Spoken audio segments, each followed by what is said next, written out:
Police violently repress protesters gathered at Plaza Italia as Chileans strike for almost 3 weeks.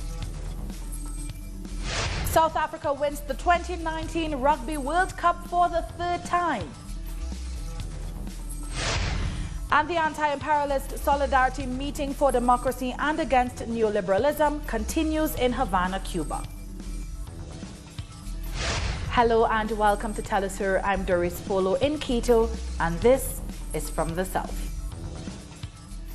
We begin in Chile, where thousands of protesters have gathered on Plaza Italia in the capital this Saturday in the second week of protests against the government of Sebastian Piñera. Security forces tried to repress protesters with tear gas and rubber bullets.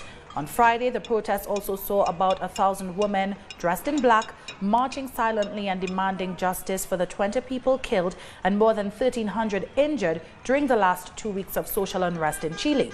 Citizens claim Piñera or call for Piñera to resign and the creation of a national assembly. The Anti-Imperialist Solidarity Meeting for Democracy and Against Neoliberalism is taking place for its second day in Havana, Cuba. Over 1,000 delegates from across the world are attending the event, which runs until Sunday. According to organizers, one of the goals of the event is to strengthen the bonds of solidarity between nations and to support the historic struggles of the Palestinian, Sahrawi, and Venezuelan people, among others. The meeting will also discuss issues threatening the global south, like wars and climate change. Meanwhile, Prime Minister of St. Vincent and the Grenadines, Dr. Ralph Gonsalves, says this year's meeting has a special significance due to geopolitical shifts around the world.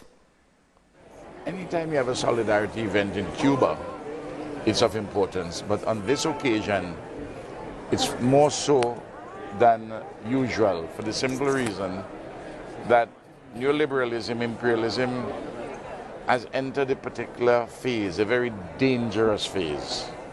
As I've indicated in my comments, there is a leadership of imperialism currently which is prepared to shed more than ever before any liberal democratic cloak and to use raw and naked power in a manner we have not seen for a number of years.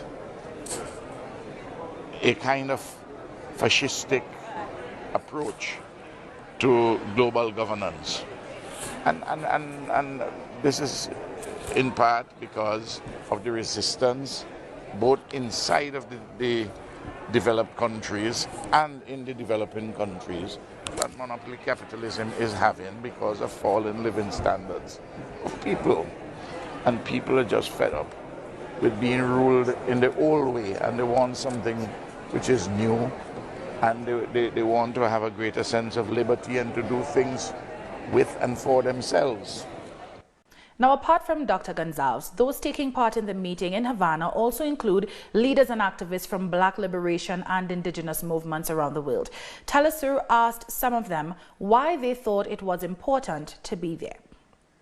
Well, it is very important for us and sentimental to be here as Namibian delegation, as Cubans stood beside us during our dark days of liberation struggle, to come and pledge our support and solidarity with the people of Cuba, to plead with the international community to come on board and support this cause of justice, to make sure that Cuban people are freed and they are given their freedom of trading, interacting with the rest of the world, to ensure that these sanctions are lifted.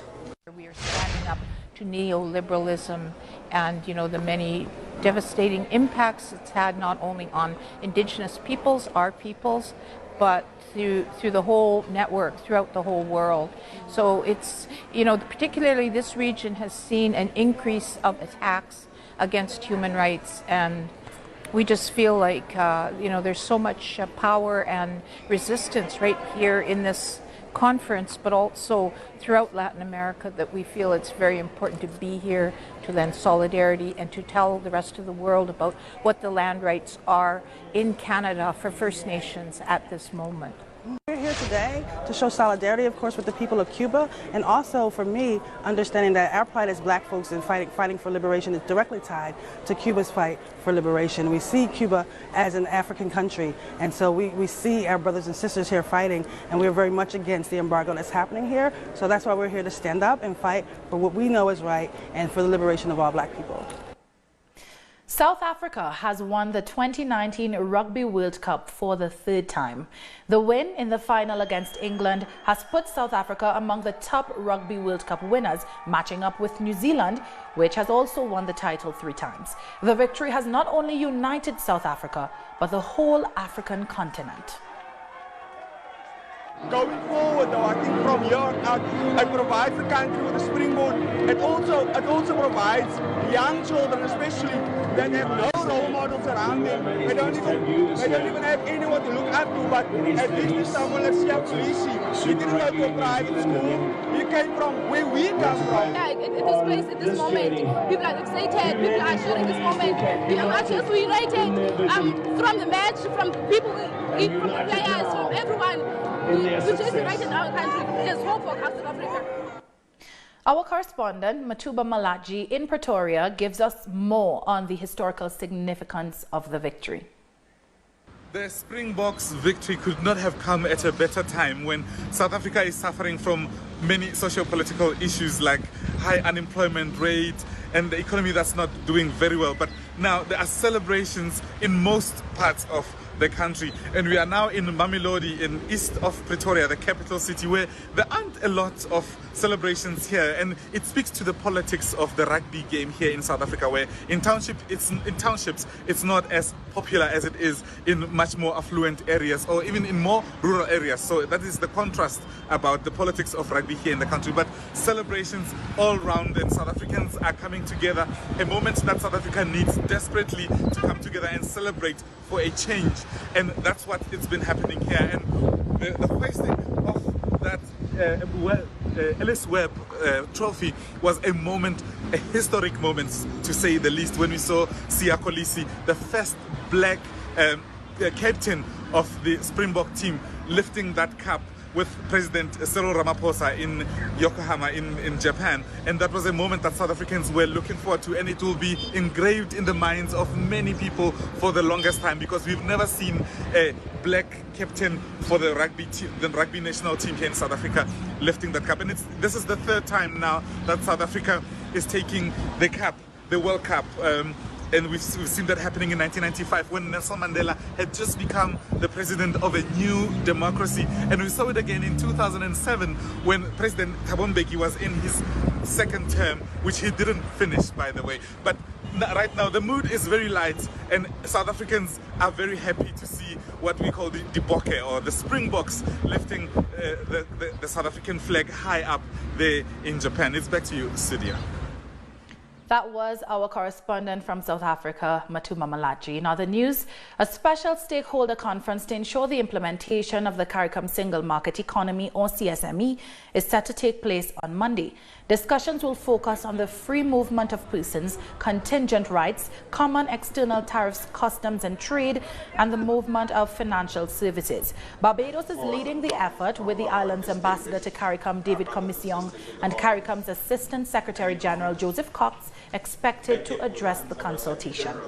To think of the appropriate forum in which this may be articulated. The death toll arising out of the heavily repressed national strike in Ecuador has increased. This as the demonstrator succumbed to his injuries just over 2 weeks after the strike ended. We have details in this report. The National Confederation of Ecuadorian Indigenous Nationalities, or CONAIE, has confirmed that another citizen has died from the Chimborazo province. CONAIE President Jaime Vargas said the man was another victim of the violent repression, adding that he succumbed to gunshot injuries to the head. Vargas also said they have substantial evidence of police violence and plan to take legal action.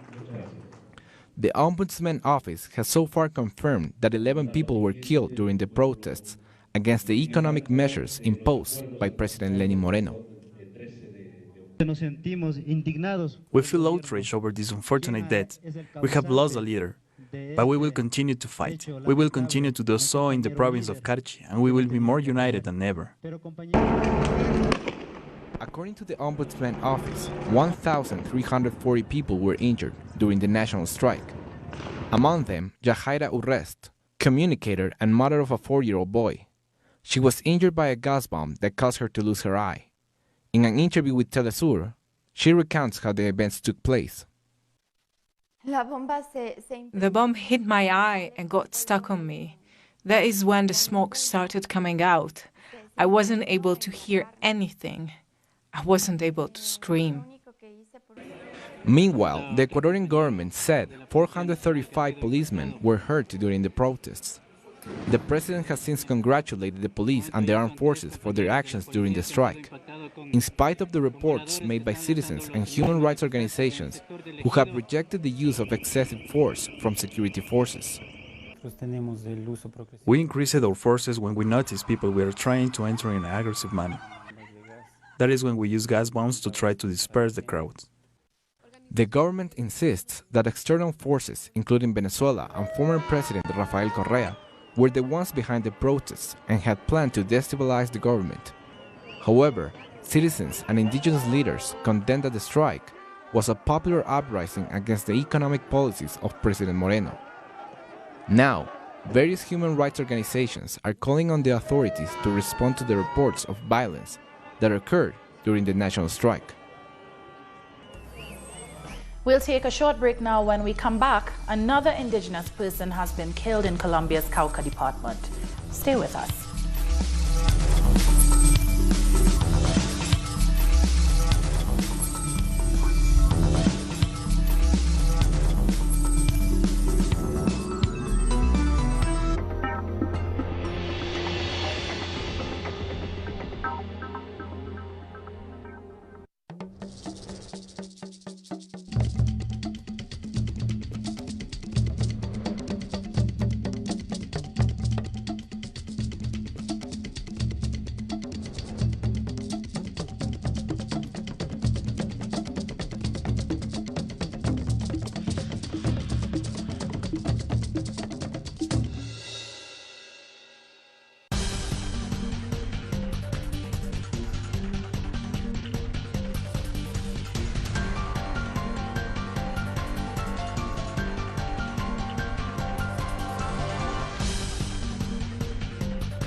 Another person has been killed in the Cauca department in Colombia. This time, the bodyguard of an indigenous leader was murdered, continuing the wave of violence in the region. Fabian Ribera Penagos was a member of the indigenous security unit known as UNP. Police say Ribera was at his girlfriend's home when an armed group entered the house and kidnapped him. His bullet-riddled body was later found in a rural area. Indigenous communities have since blocked the Pan-American Highway in rejection of the killing of social leaders in the northern regions of Colombia. Illegal loggers have attacked an indigenous group in the Brazilian Amazon rainforest, killing one young warrior and wounding another. The incident was reported by the Guajajara group that was formed to protect the forest. They've been patrolling in the northern state of Maranhão since 2012. The group said Paulo Paulino Guajajara was hunting inside a reservation on Friday when he was attacked and shot in the head. These kinds of clashes are becoming increasingly common among President Jair Bolsonaro, who has been dismantling environmental land and indigenous agencies and has promised to open up the Amazon to development. We are protecting our land and the life on it. The animals, the birds, even the Agua tribe. who are here too. There is so much destruction of nature happening. Wood trees with wood, as hard as the steel, being cut down and taken away. Mexico's government has released additional dramatic footage of the October 17th operation to capture the son of convicted drug trafficker Joaquin El Chapo Guzman. The raid and the instant cartel backlash that followed paralyzed the city of Culiacan in the state of Sinaloa and saw 8 people killed. The National Secretary of Defense has released a video that shows the moment when Ovidio Guzman Lopez was detained. President Andrés Manuel López Obrador hoped the report would silence his critics who say the operation has made his government appear weak.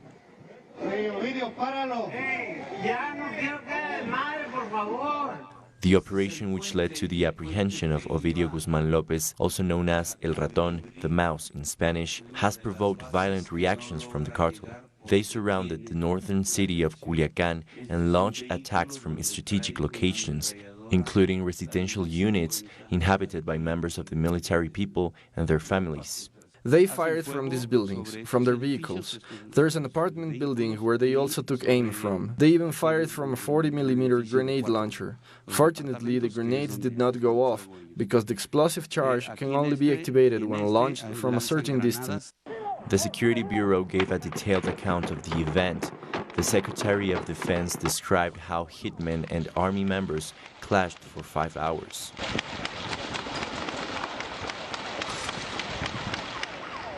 The criminals' quick reaction, the aggressions against the military officers and their families, the risk of losing more lives if the situation escalated, and the fact that there was no search warrant, all these concerns were taken into account.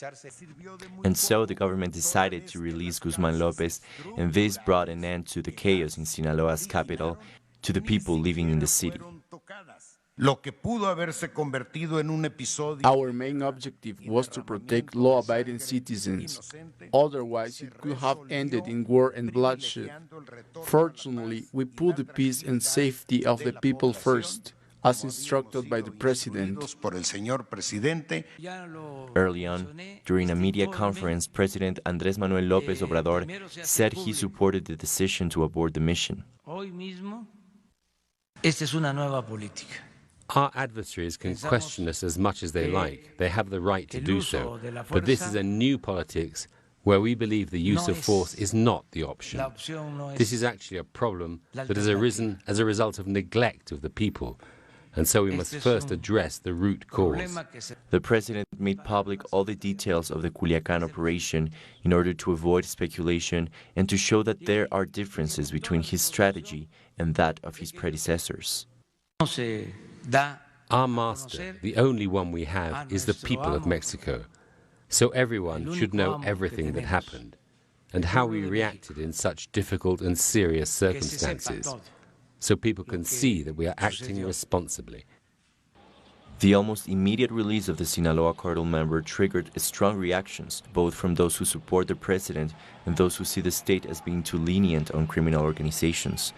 The reality is that what happened in Culiacán could have ended much worse. Mexicans have joined millions around the world who are celebrating the Day of the Dead with vigils and homemade altars. This year's observance comes very close to the 500th anniversary of the October 18th massacre of thousands of indigenous people at Cholula, just east of Mexico City. Meanwhile, during the two-day event, families visit the graves of their loved ones, bringing offerings of flowers, food, photos, and mementos. According to tradition, the gates of heaven are opened at midnight on October 31st, and the spirits of children can rejoin their families for 24 hours. I come to see my grandson every 15 days, and even more around this time. I can't swallow the fact that his life has been taken. I feel sick. I believe our traditions are among the most beautiful, and it's a beautiful memory the way we remember them, and for them to know that even if they are not with us, we have the memory of the way they were, their essence. And hundreds of people have gathered at the border between the United States and Mexico to participate in a binational mass in honor of dead and missing migrants. The annual Day of the Dead celebrations are common in most Latin American countries and other parts of the world. This year, people commemorated migrants who died on the way to their destinations as the U.S. government stepped up patrols around cities bordering Mexico.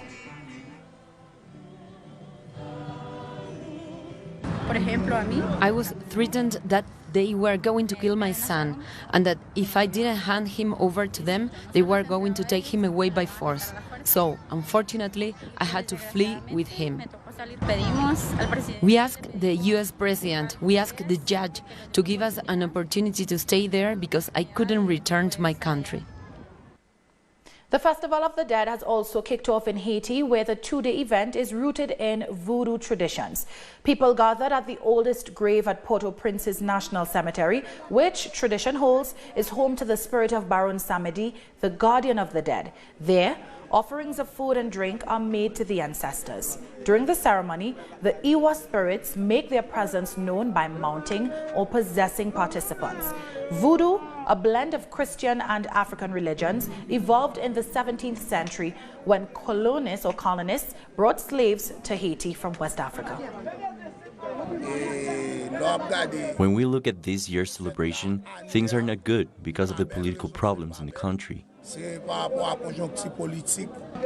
We all will put our heads together because we cannot kill each other.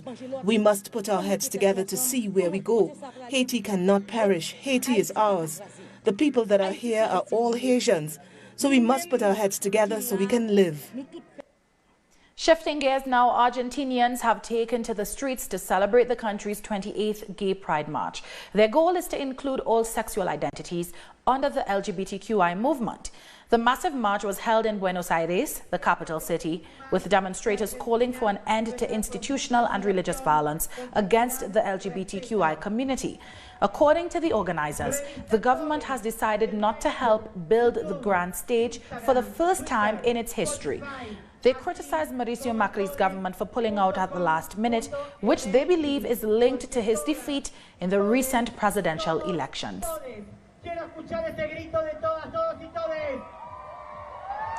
Coming up, the UK has temporarily prohibited fracking, a move many consider to be a political gimmick.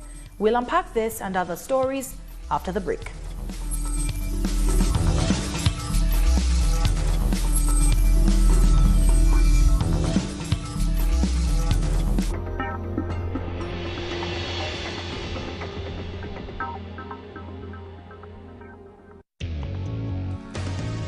A review of the world news that investigates, incites analysis and induces criticism, because every event has a context. Pusimos el punto en la I. Dotting the I. Saturdays, only on TeleSUR.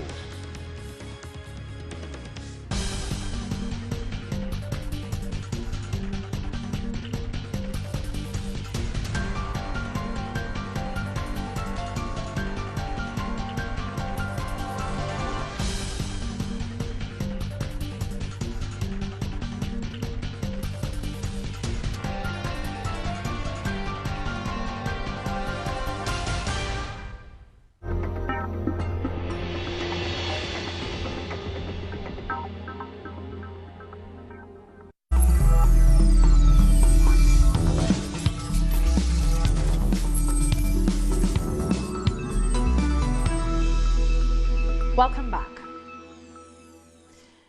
The British government says it will impose an immediate moratorium on fracking as there are concerns of small earthquakes due to the activity.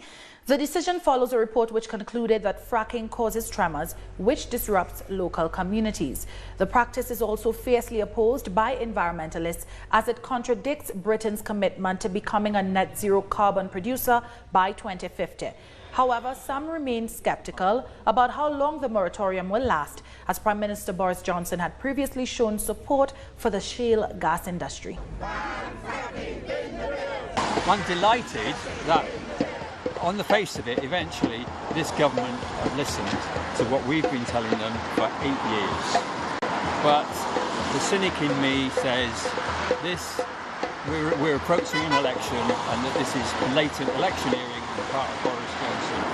And I don't think it will stay in place for very long because Boris Johnson has many, many times professed his support for fracking. I think he'll wait until the election's out of the way and he'll pull the moratorium.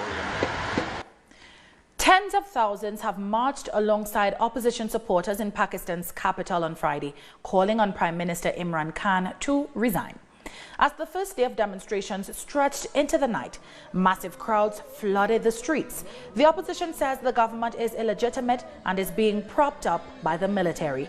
This Freedom March is the first major challenge to Khan's administration amid economic challenges and double-digit inflation. Protesters have threatened to intensify their action if the Prime Minister does not step down in 48 hours. Thailand on Friday reopened the popular Tham Luang cave to the public, which was closed off since last year. The cave gained worldwide recognition when 12 boys and their soccer coach from the Wild Boar Academy were rescued after being trapped by floods for weeks in June 2018. A Thai diver had lost his life during the rescue operation. This Saturday, hundreds of people visited the area, with authorities allowing up to 30 people at a time due to the traffic. November is Caribbean Tourism Month, and the diverse cultures and experiences which personify the region are being celebrated under the theme Building a Caribbean Tourism Legacy through Festivals. This year, the Caribbean has recorded strong growth in the sector despite some extreme weather events. Arrivals to the wider region were up by 12% in the first quarter of 2019, the region's highest growth rate in years. That included just over 9 million international tourist arrivals in the first 3 months of 2019. And that brings us to the end of this news brief. You can find these and many other stories on our website at TeleSUREnglish.net. And join us on social media, Facebook, Twitter and Instagram for TeleSUR English. I'm Doris Polo. Thank you for watching.